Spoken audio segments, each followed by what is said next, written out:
that it's very important for him to be an example.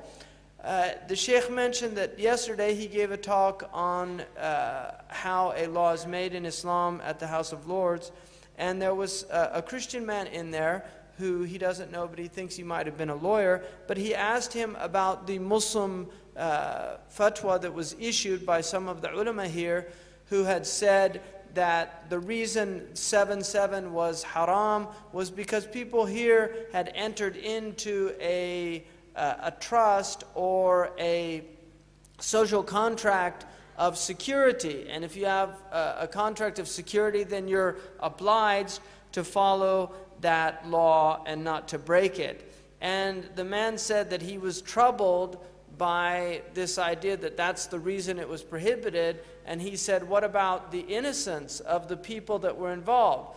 And the Sheikh said that it was a good point, and that that's why it brought it to his attention.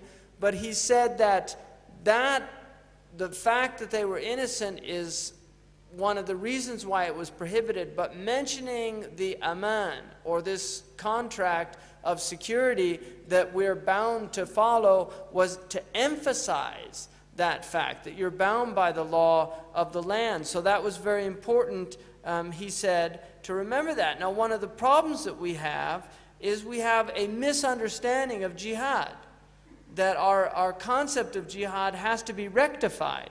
Now, if you look at the verses of jihad, the verses that came down of jihad, the first one, which is called Ayatul Jihad, was revealed when it said that permission has been granted for those who were oppressed.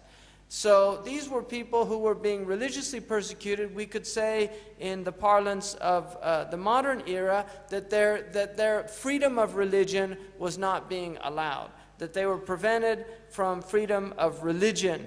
And so they were given a permission to defend themselves. The second verse that was revealed was a verse that called into question people's lack of defense for other people that were being oppressed. So it said, what's wrong with you that you don't defend and struggle fi sabilillah, fight fi sabilillah, to defend those who are oppressed amongst the men, women, and children, and asking Allah for to give a guardian or a protector. And then finally, the verse was revealed, fight in the way of Allah those who fight you, but do not be aggressive.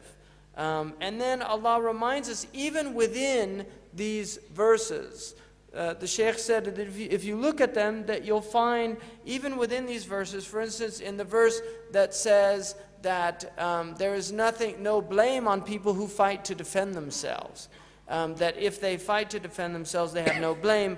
But the verse is immediately followed up, but those who forgive and rectify, that Allah loves the people that do that, that's a good thing to do. And then also the Prophet ﷺ, when he was given permission also for parity in battle, when Allah subhanahu wa ta'ala said that you, just as they oppose you, you may oppose them, but immediately it's followed up by saying, but if you show patience, and if you overlook and forgive, that is better for those who do that.